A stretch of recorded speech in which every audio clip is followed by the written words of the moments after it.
7. When I looked up from my half-stupefied reading and note-taking, the morning sun was high in the heavens.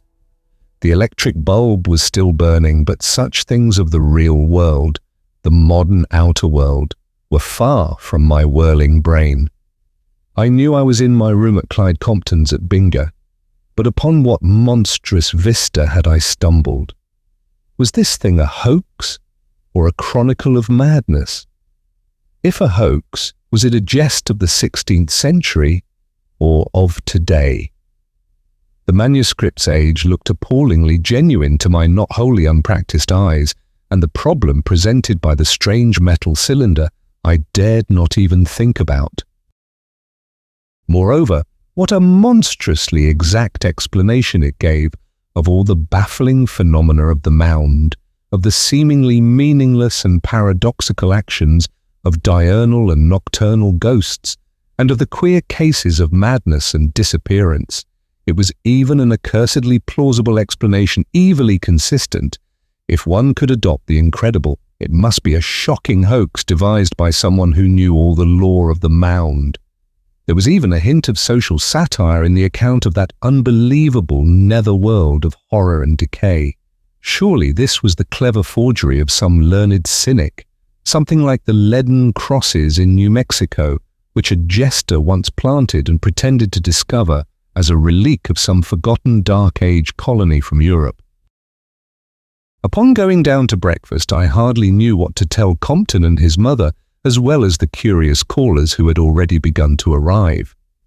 Still in a daze, I cut the Gordian knot by giving a few points from the notes I had made and mumbling my belief that the thing was a subtle and ingenious fraud left there by some previous explorer of the Mound, a belief in which everybody seemed to concur when told of the substance of the manuscript. It is curious how all that breakfast group and all the others in Bingor, to whom the discussion was repeated, seemed to find a great clearing of the atmosphere in the notion that somebody was playing a joke on somebody. For the time we all forgot that the known recent history of the Mound presented mysteries as strange as any in the manuscript, and as far from acceptable solution as ever. The fears and doubts began to return when I asked for volunteers to visit the Mound with me. I wanted a larger, excavating party, but the idea of going to that uncomfortable place seemed no more attractive to the people of Bingor than it had seemed on the previous day. I myself felt a mounting horror upon looking toward the Mound and glimpsing the moving speck which I knew was the daylight sentinel. For in spite of all my skepticism, the morbidities of that manuscript stuck by me and gave everything connected with the place a new and monstrous significance. I absolutely lacked the resolution to look at the moving speck with my binoculars. Instead, I set out with the kind of bravado we display in nightmares, when, knowing we are dreaming, we plunge desperately into still thicker horrors for the sake of having the whole thing over the sooner. My pick and shovel were already out there, so I had only my handbag of smaller paraphernalia to take. Into this I put the strange cylinder and its contents, feeling vaguely that I might possibly find something worth checking up with some part of the green-lettered Spanish text. Even a clever hoax might be founded on some actual attribute of the Mound which a former explorer had discovered, and that magnetic metal was damnably odd. Grey Eagle's cryptic talisman still hung from its leathern cord around my neck. I did not look very sharply at the Mound as I walked toward it, but when I reached it, there was nobody in sight. Repeating my upward scramble of the previous day, I was troubled by thoughts of what might lie close at hand if, by any miracle, any part of the manuscript were actually half true. In such a case, I could not help reflecting the hypothetical Spaniard Zamacona must have barely reached the outer world when overtaken by some disaster, perhaps an involuntary rematerialization.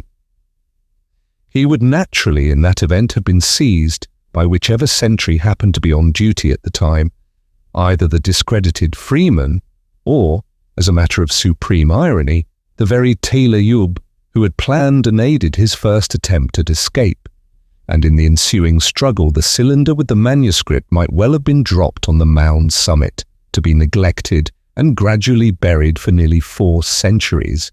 But, I added as I climbed over the crest, one must not think of extravagant things like that. Still, if there were anything in the tale, it must have been a monstrous fate to which Zamacona had been dragged back. The amphitheatre. Mutilation. Duties somewhere in the dank, nitrous tunnel as a dead-alive slave, a maimed corpse fragment as an automatic interior sentry. It was a very real shock which chased this morbid speculation from my head, for upon glancing around the elliptical summit, I saw at once that my pick and shovel had been stolen. This was a highly provoking and disconcerting development, baffling too in view of the seeming reluctance of all the Binger folk to visit the Mound. Was this reluctance a pretended thing, and had the jokers of the village been chuckling over my coming discomfiture as they solemnly saw me off 10 minutes before?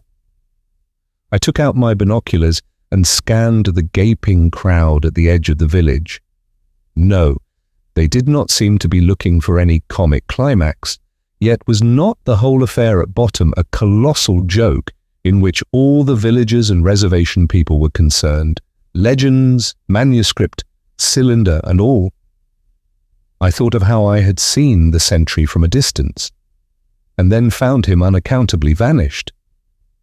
Thought also of the conduct of old Grey Eagle, of the speech and expressions of Compton and his mother, and of the unmistakable fright of most of the Binger people. On the whole, it could not very well be a village-wide joke. The fear and the problem were surely real, though obviously there were 1 or 2 jesting daredevils in Binger who had stolen out to the Mound and made off with the tools I had left. Everything else on the Mound was as I had left it. Brush cut by my machete, slight, bowl-like depression toward the north end, and the hole I had made with my trench knife in digging up the magnetism-revealed cylinder.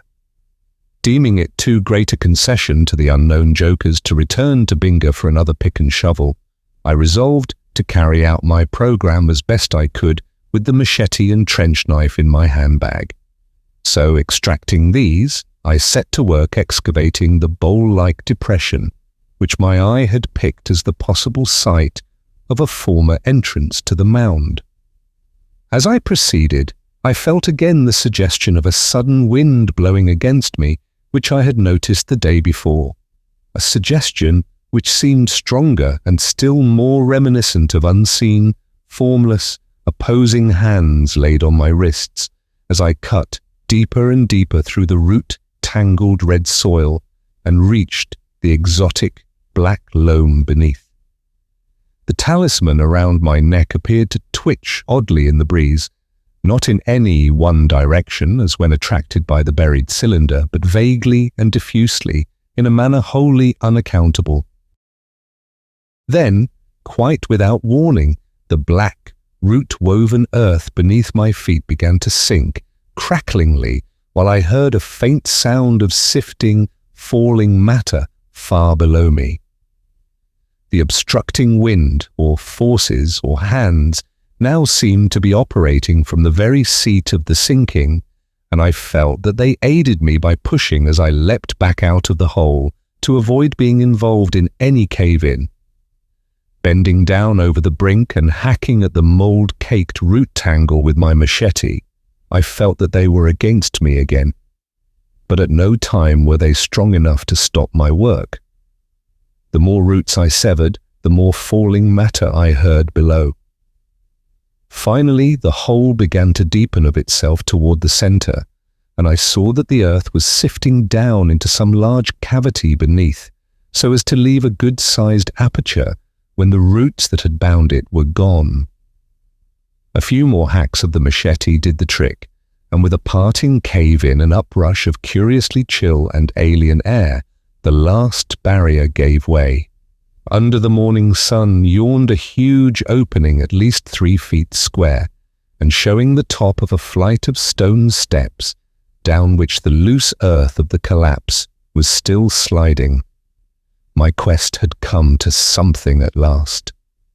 With an elation of accomplishment almost overbalancing fear for the nonce, I replaced the trench knife and machete in my handbag, took out my powerful electric torch, and prepared for a triumphant, lone, and utterly rash invasion of the fabulous netherworld I had uncovered. It was rather hard getting down the first few steps, both because of the fallen earth which had choked them and because of a sinister uppushing of a cold wind from below. The talisman around my neck swayed curiously, and I began to regret the disappearing square of daylight above me. The electric torch showed dank, water-stained and salt-encrusted walls fashioned of huge basalt blocks, and now and then I thought I descried some trace of carving beneath the nitrous deposits.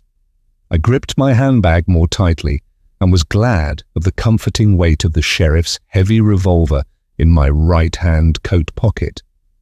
After a time, the passage began to wind this way and that, and the staircase became free from obstructions. Carvings on the walls were now definitely traceable, and I shuddered when I saw how clearly the grotesque figures resembled the monstrous bas-reliefs on the cylinder I had found.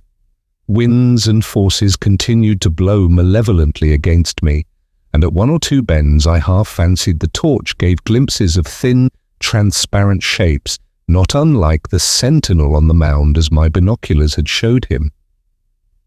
When I reached this stage of visual chaos, I stopped for a moment to get a grip on myself.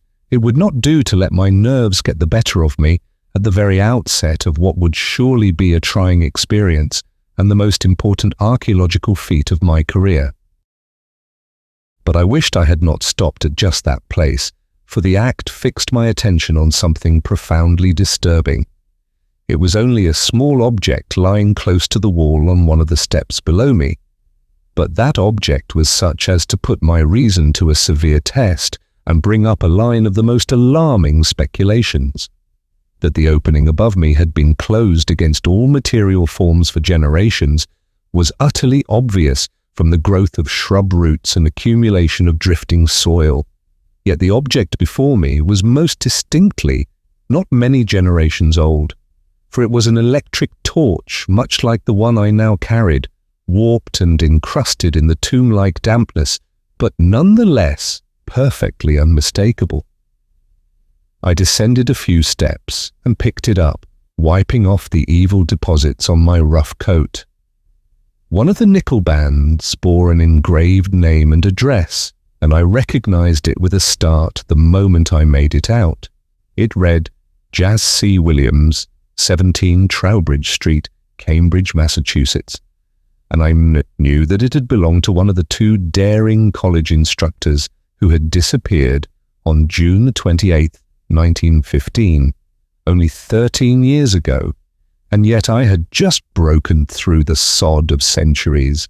How had the thing got there? Another entrance, or was there something after all in this mad idea of dematerialization and rematerialization? Doubt and horror grew upon me as I wound still farther down the seemingly endless staircase. Would the thing never stop? The carvings grew more and more distinct and assumed a narrative pictorial quality which brought me close to panic as I recognized many unmistakable correspondences with the history of Canaan as sketched in the manuscript now resting in my handbag. For the first time I began seriously to question the wisdom of my descent and to wonder whether I had not better return to the upper air before I came upon something which would never let me return as a sane man. But I did not hesitate long, for as a Virginian I felt the blood of ancestral fighters and gentlemen adventurers pounding a protest against retreat from any peril known or unknown. My descent became swifter rather than slower, and I avoided studying the terrible bas-reliefs and intaglios that had unnerved me. All at once I saw an arched opening ahead and realized that the prodigious staircase had ended at last. But with that realization came horror in mounting magnitude, for before me there yawned a vast vaulted crypt, of all too familiar outline, a great circular space answering in every least particular to the carving-lined chamber described in the Zamacona manuscript. It was indeed the place. There could be no mistake, and if any room for doubt yet remained, that room was abolished by what I saw directly across the great vault. It was a second arched opening, commencing a long, narrow passage and having at its mouth two huge opposite niches bearing loathsome and titanic images of shockingly familiar pattern. There in the dark, unclean Yig and hideous Cthulhu squatted eternally, glaring at each other across the passage, as they had glared since the earliest youth of the human world. From this point onward, I ask no credence for what I tell, for what I think I saw. It is too utterly unnatural, too utterly monstrous and incredible to be any part of sane human experience or objective reality.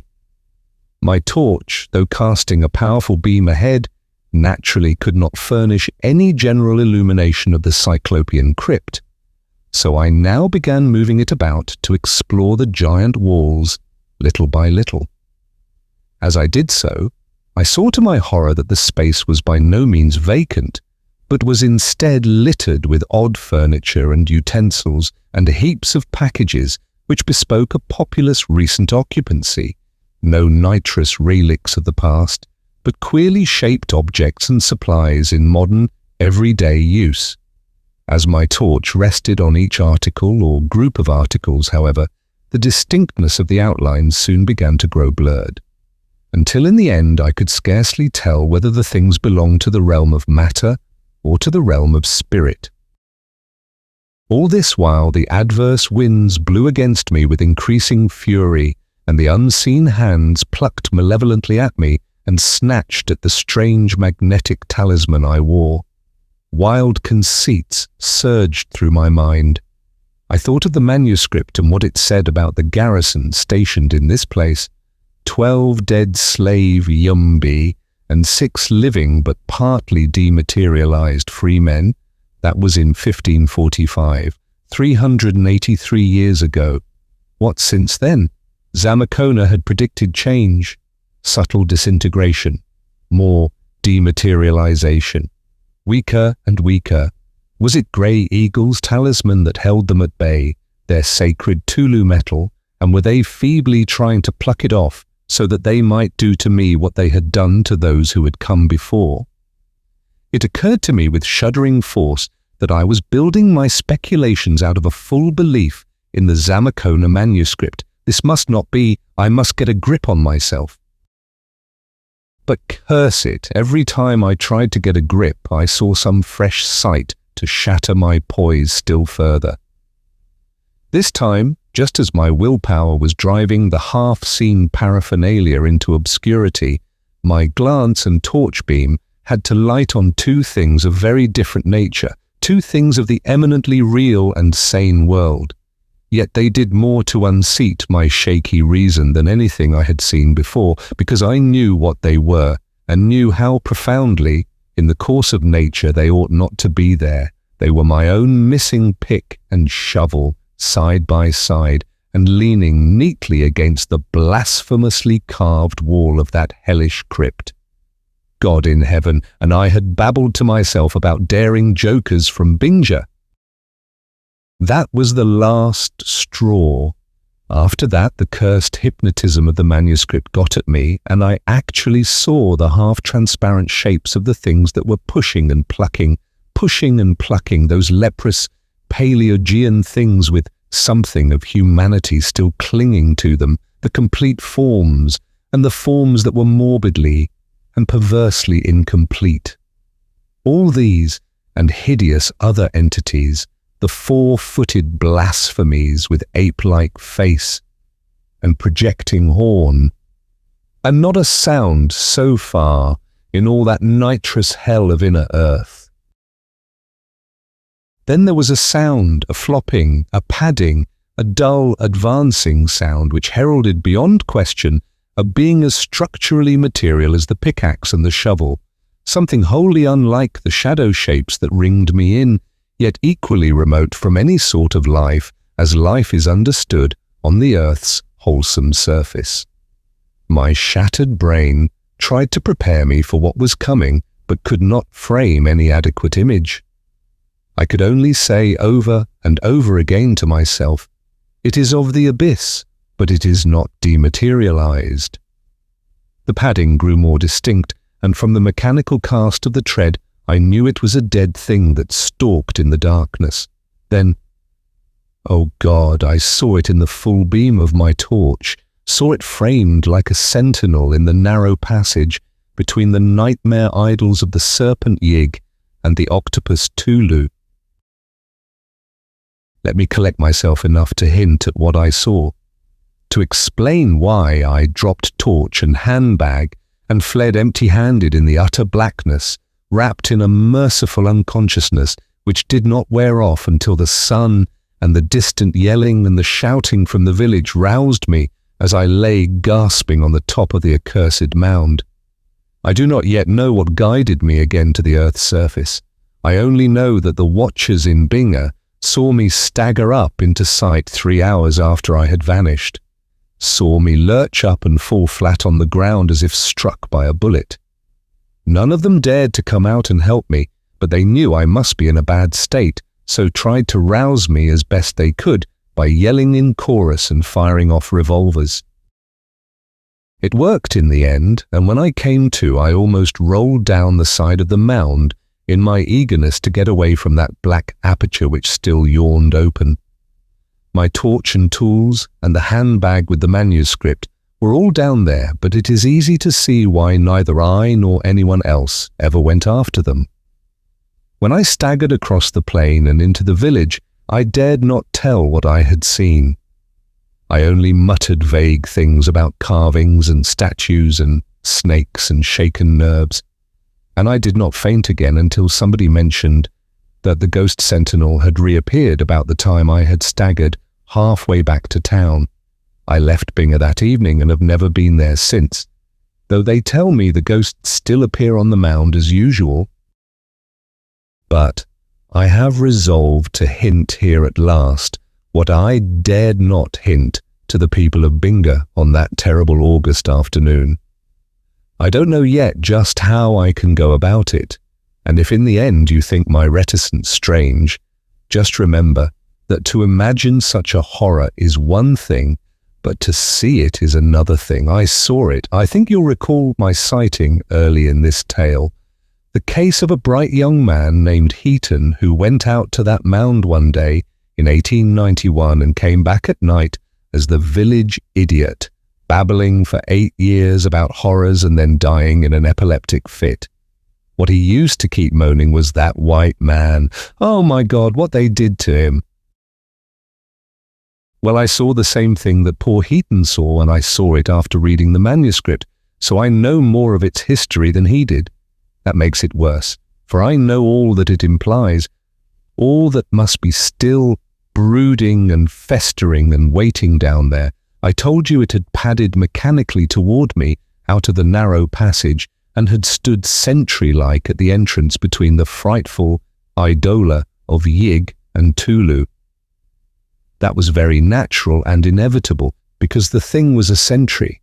It had been made a sentry for punishment, and it was quite dead, besides lacking head, arms, lower legs, and other customary parts of a human being. Yes, it had been a very human being once, and what is more, it had been white. Very obviously, if that manuscript was as true as I think it was, this being had been used for the diversions of the amphitheatre before its life had become wholly extinct and supplanted by automatic impulses controlled from outside. On its white and only slightly hairy chest, some letters had been gashed or branded. I had not stopped to investigate, but had merely noted that they were in an awkward and fumbling Spanish. An awkward Spanish implying a kind of ironic use of the language by an alien inscriber familiar neither with the idiom nor the Roman letters used to record it. The inscription had read, secuestrado a la voluntad de Sinayan en el cuerpo decapitado de Tlayub. Seized by the will of Kanyan in the headless body of Tlayub.